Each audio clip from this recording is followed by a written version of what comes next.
우리가 만든 아두이노 코드를 더 구조적으로 설계해 보겠습니다. 우리가 프로그래밍을 할 때 객체 지향이라는 말을 많이 듣습니다. 이 객체 지향은 객체에 집중하는 방식입니다. 여러분과 같은 수준의 초보 프로그래머는 이제는 코딩을 할 때 항상 객체 지향을 어떻게 활용할 건가를 고민을 해야 됩니다. 왜 이런 고민을 해야 하면 여러분이 이제 더 큰 프로그래머로 성장하기 위해서입니다. 내가 주어진 문제를 빠르게 푸는 게 중요하긴 합니다만 코드가 길어지게 되면 빨리 풀면 빨리 풀수록 오히려 느려지는 이런 딜레마에 빠지게 됩니다. 이러한 부분은 여러분도 코딩을 상당 기간 해왔기 때문에 많이 경험하고 있는 부분일 겁니다. 그럼 이걸 어떻게 해결하는가 하면 오히려 가장 처음 코딩을 시작할 때는 천천히 가는 게 더 중요합니다. 초반부터 너무 과속을 하고 폭주를 하면 마지막에 있는 코드는 엉망진창이 되죠. 그래서 컴퓨터 프로그래밍 하는 사람들은 이런 코드를 스파게티 코드라고 합니다. 스파게티는 먹을 때 보면 항상 꼬아서 뱅글뱅글 돌려서 먹잖아요. 그런 것처럼 코드가 굉장히 꼬여 있으면 이 코드를 풀어서 뭔가 업그레이드를 하거나 개선을 하기는 어렵습니다. 차라리 코드를 다시 버리고 다시 프로그래밍을 하는 게 더 좋습니다. 근데 이런 불필요한 지점을 우리가 극복하려고 하면 전문가들이 정말 고민해서 고안을 해냈던 이 객체 지향 쪽으로 다시 돌아가야 됩니다. 우리가 자바 프로그래밍을 하면서 객체 지향을 접해보게 되는데 여러 번 강조했지만 자바를 썼다고 해서 객체 지향을 하는 건 아닙니다. 그럼 객체 지향 하려면 어떻게 해야 됩니까? 말 그대로 객체에게 일을 맡겨야 됩니다. 그러니까 객체에게 일을 맡긴다고 할 때 간편하게 할 수 있는 것은 클래스를 활용하는 겁니다. 클래스를 잘 정의만 해도 자연스럽게 객체한테 일을 맡길 수가 있습니다. 이 객체가 하는 일, 그러니까 그런 일 처리를 도와주는 정말 좋은 프로그래밍 구조가 클래스가 됩니다. 클래스. 그래서 이렇게 쉽게 생각하면 주체 객체 이야기를 하는데요. 그 주체는 프로그래머 자신입니다. 우리가 모든 것을 다 관리하고 제어하려고 하면 복잡하고 어느 순간이 되면 사람이기 때문에 골치가 아파지고 머리가 복잡해져서 분명히 코드가 꼬입니다. 자, 그렇게 할 때는 과감히 객체, 이 컴퓨터에게 일을 맡겨야 됩니다. 컴퓨터가 알아서 하도록 해야 됩니다.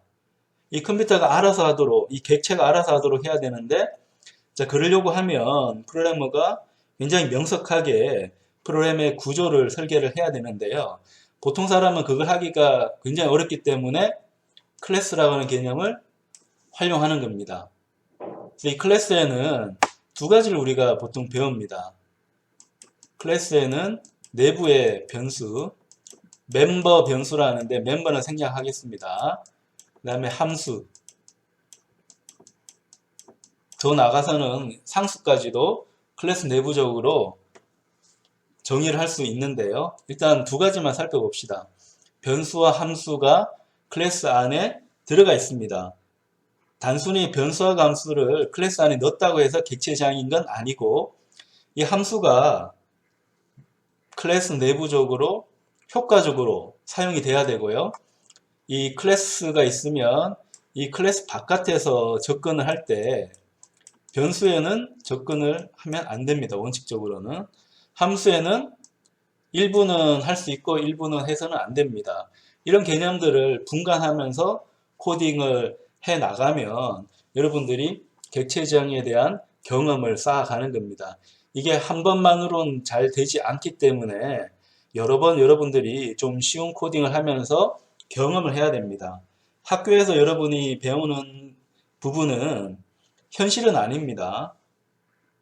실제 여러분이 프로그래머로서 일을 해야 되는 부분은 산업체에 취업을 했을 때죠. 학교에서는 어디까지나 연습 게임을 합니다. 서로 열심히 했는데 실패했다 하더라도 전혀 걱정할 필요 없습니다. 여러분 인생에 큰일이 생기지는 않습니다. 그런데 회사 가서 여러분이 큰 프로젝트를 맡았는데 중대한 실수가 생겨서 프로젝트가 엎어졌으면 큰 책임이 따릅니다. 그래서 이 매니저, 특히 컴퓨터 프로그램의 매니저는 굉장한 스트레스를 가지고 있습니다. 밖에서 볼 때는 편할 것 같은데 실제는 고민이 큽니다. 이건 협업을 통해서 일을 하기 때문에 매니저 혼자 잘한다고 해서 되는 것도 아니고요. 그래서 이런 산업체에서 일어나는 상황이 있기 때문에 여러분이 해야 되는 일은 실력을 쌓아가는 겁니다. 근데 막연히 이제 실력을 쌓아간다, 열심히 한다.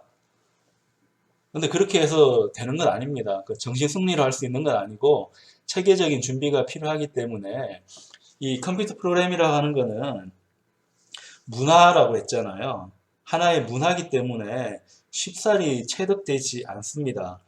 그래서 많은 시간과 경험이 필요하고 하지만 문화이기 때문에 한번 내 몸에 익혀지면 두고두고 내가 이 능력을 활용할 수 있습니다.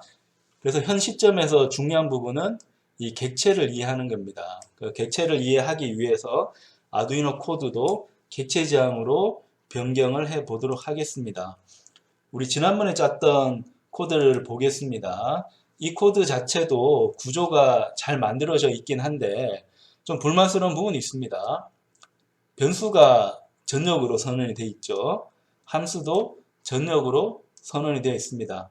뭐 전역 변수가 뭐 큰 문제일까라고 생각할 수 있지만 전역 변수는 누구나 활용할 수 있습니다. 정말 컴퓨터 프로그램을 잘 짜는 사람이 이 코드를 다룬다고 하면 별 문제가 생기지 않지만 초급 프로그래머가 다룰 때 문제 생길 소지가 큰 게 전역 변수와 함수입니다. 이 문제를 해결해야 되는데 쉽게 할 수 있는 부분은 뭐라고요?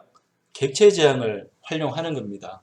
그래서 이 문제에 대해서 객체 지향을 한번 활용을 해 보도록 하겠습니다. 자, 우리가 쓰는 스케치라고 하는 언어는 기본적으로 C 언어하고 자바를 좀 섞었다고 했습니다. 근데 크게 보면 C 언어에 더 가깝게 설계가 되어져 있어요.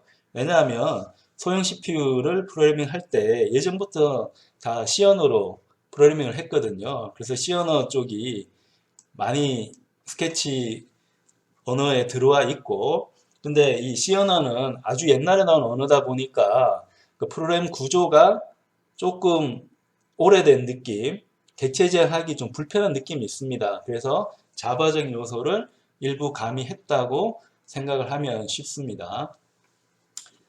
그래서 스케치는 기본적으로 C 언어 지원을 하기 때문에 일단 구조적으로 짠다는 거는 메인문에 있는 코드, 아두이노 스케치 입장에서는 셋업과 루프에 있는 코드를 줄여야 됩니다.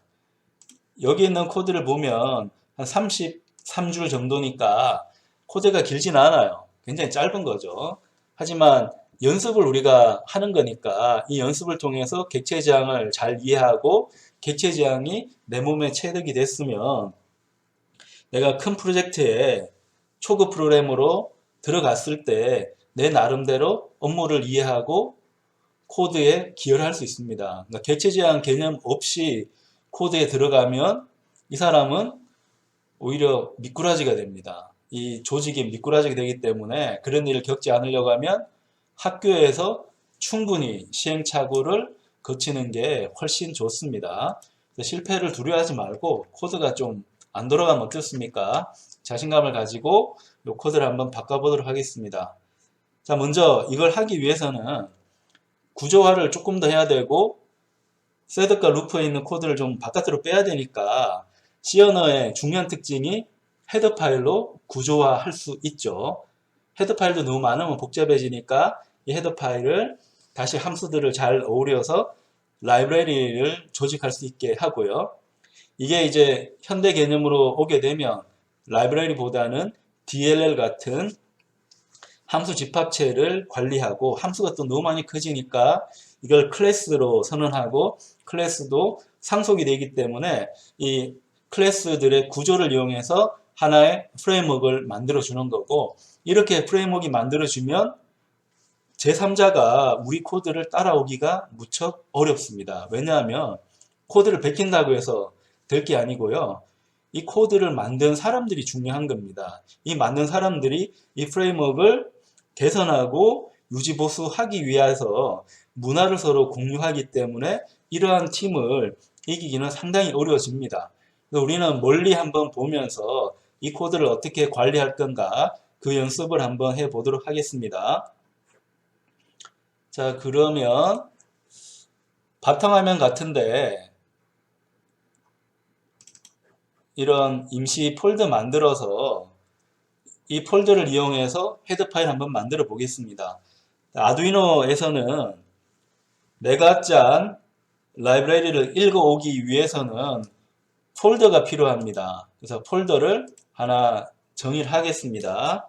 이름은 마음대로 할 수 있는데 my voltmeter 라는 폴더를 하나 만들겠습니다. 그러니까 우리가 만들고 싶어하는 클래스는 voltmeter, 전압계에 대한 거니까 my voltmeter라고 하는 폴더를 하나 만들고요.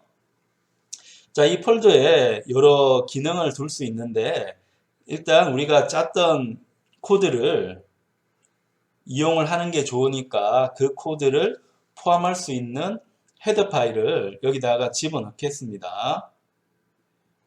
그래서 이 중에서 텍스트 문서 아무거나 하나 만들어 보겠습니다.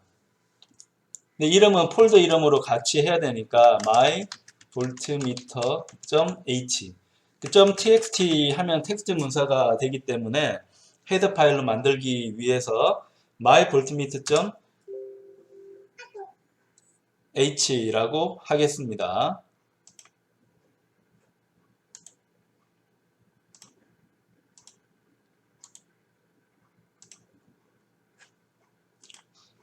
자, 그러면 이 myvoltmeter.h 자, 이 헤더 파일을 편집해야 되는데 더블 클릭하면 헤더 파일을 편집하기 위한 통합 개발 환경이 뜨기 때문에 비주얼 스튜디오를 이용해서 한번 편집을 해 보겠습니다. 자, 편집할 때 필요한 부분은 우리가 아까 짰던 코드가 필요해요. 그래서 얘를 컨트롤 A 눌러서 전체 선택을 합니다. 전체 선택해서 비주얼 스튜디오 쪽으로 가지고 가겠습니다. 여기서 우리가 하고 싶은 일은 클래스를 만들어 주는 겁니다. 클래스 만드는 부분이 어렵다고 생각할 수 있지만 우리가 자바 시간에 클래스 개념을 배웠기 때문에 사실은 어렵지 않게 객체 지향 구조화를 해 줄 수가 있습니다. 다만 우리가 코드 개발하고 있는 부분은 자바처럼 개발하는 건 아니고 이 C 언어처럼 개발하는데 C 언어 자체에는 클래스 개념이 없어요. 없어서 이 아두이노에서는 고맙게도 C 언어 뿐만 아니라 C++까지 지원을 합니다. 자, 우리가 C++를 배우지는 않았는데 이 자바를 만들어준 언어가 C++입니다. 물론 자바뿐만 아니라 5만 가지 객체 지향 언어의 선조, 제일 원류가 C++입니다. 그래서 자바를 우리가 배웠으면 C++도 조금 더 수월하게 다룰 수가 있습니다. 다만 이 수업에서는 그런 부분까지 하는 것은 목표는 아니기 때문에 아주 기초적인 부분만 보고 실제 코딩은 C 언어처럼 해 보도록 하겠습니다. 그래서 아두이노 코드, 아두이노 스케치 코드 짠 거를 여기다 복사를 해 넣습니다.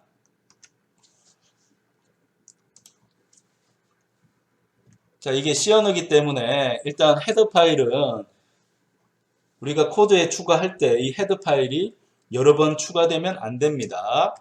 그래서 우리가 전 처리기 프로세서에 해당하는 이 샵으로 해당하는 코드를 한번 칠게요.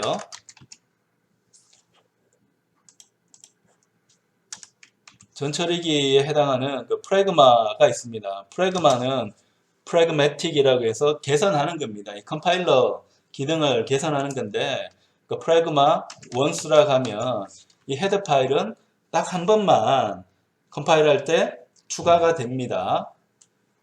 다음에 디파인문은 그대로 두고요. 밑에 이제 전역 변수들이 있고 함수들이 있죠. 자, 요걸 클래스로 만들어 줘야 되는데 이건 자바처럼 해주면 됩니다. 클래스에서 이름은 헤드 파일 이름이랑 보통 같이 두기 때문에 하고 이런 식으로 해줍니다. 이 부분은 자바하고 동일하죠. 자, 그 다음에 여기에 있는 함수들을 또 안으로 넣겠습니다.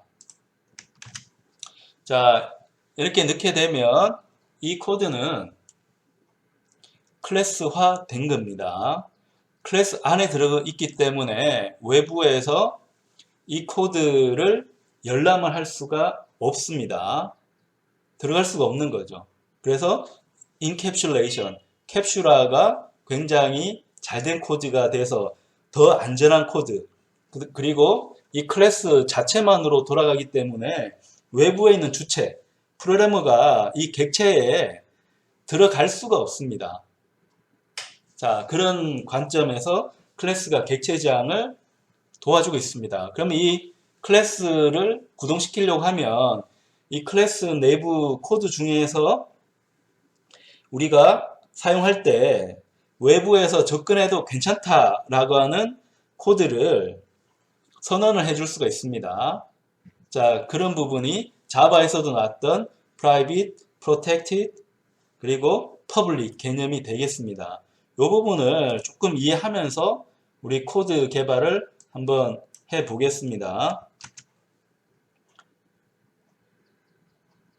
그럼 우리가 객체 지향 배울 때 외부에서 이제 접근할 수 있는가 없는가에 따라서 타입을 몇 가지로 했는데요. private하고 자, protected, 그 다음에 public이 있습니다. 자, 얘는 이제 구별할 수가 있는 게 외부 접근이 되는가, 외부에서 접근이 되는가 하는 측면으로 나누는 겁니다. 프라이빗은 말 그대로 사적인 거니까 외부에서 접근을 못하는 겁니다. 프로텍티드는 보호가 됐기 때문에 외부에서 접근을 못해요. 퍼블릭은 공공이라는 뜻, 우리가 함께 쓴다는 뜻이기 때문에 외부에서 접근이 가능합니다. 자, 그렇다고 하면 우리 여기에 있는 코드, 여기에 있는 코드는 외부에서 접근하면 안 좋으니까 프라이빗으로 선언하면 좋겠네요. 그죠? 자, 이렇게 하면 외부에서 접근이 안 됩니다. 근데 모든 함수를 다 접근 안 되게 하면 곤란하니까 외부에서 쓰는 이 public 함수로 선언해야 될 부분도 있습니다. 셋업 루프는 외부 코드에서 접근할 수 있도록 해줘야 되기 때문에 얘는 public으로 이렇게 선언을 할 수 있습니다. 근데 이 부분에서 또 자바하고 다른 점이 좀 떠오르는데요. 자바는 변수나 함수마다 이게 private인지 protected인지 public인지 다 설정을 해줬잖아요. 근데 C++에서는 그 통째로 정의를 해줄 수가 있습니다. 통째로 정의하기 때문에 private이라고 놓고 이 콜론을 딱 찍어줍니다. 그러면 어디까지 private인가 하면 이런 public이나 protected가 나오기 전까지 이런 것들이 다 private로 선언이 됩니다. 그럼 밑에도 마찬가지로 여기서 여기까지가 다 public이 되기 때문에 public은 외부에서 접근할 수가 있습니다. 네, 여기 코드를 다시 한번 보면 그럼 private하고 protected하고 외부에서 접근이 못 된다고 하니까 차이가 없다고 생각할 수가 있는데요. 이게 상속했을 때를 보면 차이가 얻어집니다. 그래서 private하고 protected는 왜 다르게 정의하는가 하면 상속했을 때 접근이 가능한가, 가능하지 않는가를 이용해서 사용하는 키워드가 되겠습니다. 그래서 쉽게 말하면 자, 클래스 안에 뭐가 있다고요? 변수 함수가 있어요. 근데 변수 함수를 이제 객체화 하려고 하면 외부에서 기본적으로 접근하면 안 됩니다. 객체는 중요하잖아요. 보호가 돼야 되잖아요. 근데 자, 이걸 어떤 경우에는 접근을 해야 되잖아요. 그래서 어떤 경우에 접근할 건가, 그 접근권에 대한 개념이 이 private, protected, public입니다. 상속 관점을 한번 보면 구별 잘해야 되니까 private은 상속을 했을 때도 접근 안 됩니다. protected는 상속을 하면 접근이 됩니다. 뭔 말인가 하면 자, 이 클래스가 있으면 이 클래스를 상속받아서 또 다른 클래스로 내가 개선을 할 수가 있죠. 업그레이드 할 수 있잖아요. 자, 그때는 이 함수 혹은 변수에 접근이 가능하다는 뜻입니다. 퍼블릭은 항상 접근이 가능해요. 외부에서든 상속이든. 근데 프로텍티드는 개념이 좀 헷갈릴 수 있는데 외부에서는 기본적으로 접근을 못하는데 상속받았을 경우에는 접근해서 이 코드를 바꿔줄 수 있다는 뜻입니다. 그럼 우리 코드로 가게 되면 여기에 있는 볼트미트에 대한 포트는 상속했을 때도 접근하는 건 좋진 않죠. 안 바꾸는 게 좋으니까 얘는 프라이빗으로 선언하는 게 좋겠고 이 my 볼트미터는 상속될 수도 있기 때문에 이 부분은 프로텍티드로 선언하는 게 더 좋겠습니다. 프로텍티드로. 그러면 init 볼트미터라든가 get analog volt, volt to serial과 같은 함수는 프로텍티드 함수가 돼서 이 함수는 외부에서 접근은 불가능해요. 외부에서 접근은 불가능한데 my 볼트미터를 상속받아서 만든 새로운 클래스는 다시 이 코드에 접근해서 이 코드를 변경하는 것은 가능하다는 뜻입니다. 그래서 유지보수까지 고려해가지고 함수나 변수의 접근권을 설정을 해뒀습니다. 자, 그리고 이 딜레이는 우리가 너무 이 아두이노가 코드를 빨리 돌리니까 느리게 움직이라고 설정해 놓은 거라서 얘는 지우겠습니다. 원래 딜레이는 원 스케치 코드에서 딜레이를 해주는 게 원칙이기 때문에 얘는 지우도록 하겠습니다. 자, 이렇게 해서 저장을 해 둡니다. 그럼 이 저장해 둔 코드를 이제 아두이노에서 활용을 해야 되는데 새롭게 코드를 하나 만들어야 되니까 새 파일을 하나 열겠습니다. 기존 파일은 닫고요. 셋업 루프가 이제 다시 얻어지는데 앞에 코드가 없는데 어떡할까요? 이렇게 고민할 필요 없이 우리가 어떻게 했습니까? 클래스로 객체화 했기 때문에 이 클래스를 갖고 와서 코드를 개발하면 훨씬 더 쉽게 코드 개발이 됩니다. 다만 이 스케치를 사용하는 아두이노 통합 개발 환경에서는 프레트를 내 마음대로 쓸 수는 없고 꼭 등록을 해야 됩니다. 등록하는 절차를 보겠습니다. 여기 스케치에 가보면 라이브러리 포함하기가 있습니다. 이 중에서 zip 라이브러리 추가가 있어요. 얘를 눌러서 들어가면 됩니다. 그럼 여기에 바탕화면이 있는데 바탕화면에 템플을 하나 만들었습니다.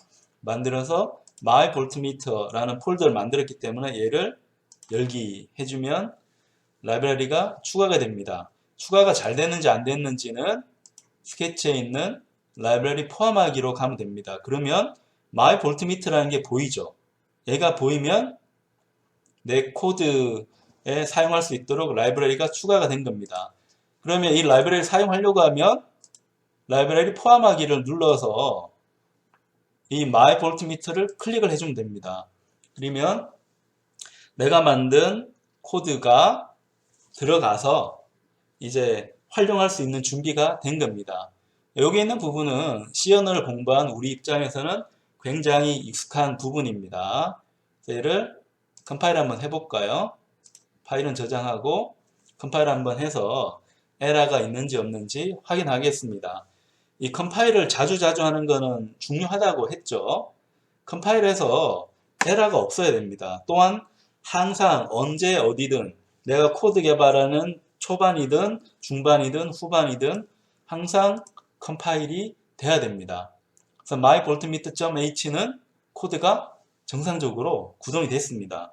그러면 이 클래스를 사용하려고 하면 어떻게 해야 됩니까? 선언을 해야 되죠.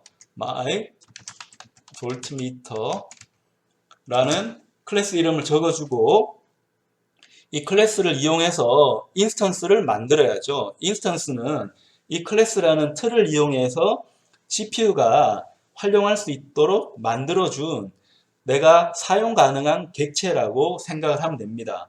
보통은 소문자로 적어주니까 myvoltmeter라고 선언을 해줍니다. 그러면 이 myvoltmeter는 활용할 준비가 끝이 났습니다.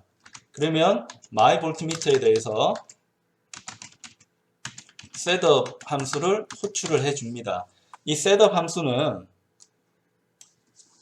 클래스 안에 있는 함수이기 때문에 클래스 안에 있는 함수를 접근할 때는 점을 찍고 접근을 합니다.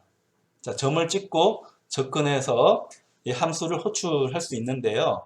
이게 외부에서 접근 가능한 이유는 우리 비주얼 스튜디오 코드에서 이 setup 함수를 퍼블릭으로 선언했기 때문입니다. 그 다음에 루프 함수도 마찬가지로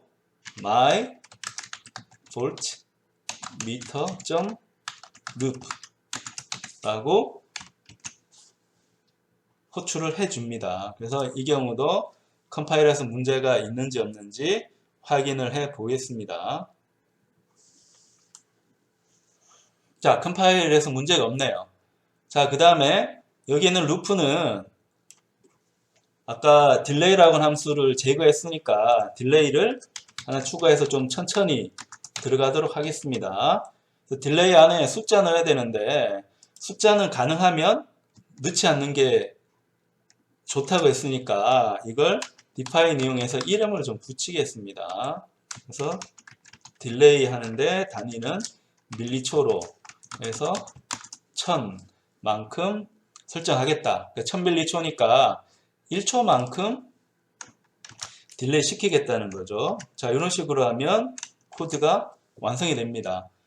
우리가 앞서 시작한 코드에 비해서 코드 길이가 확연히 줄었죠.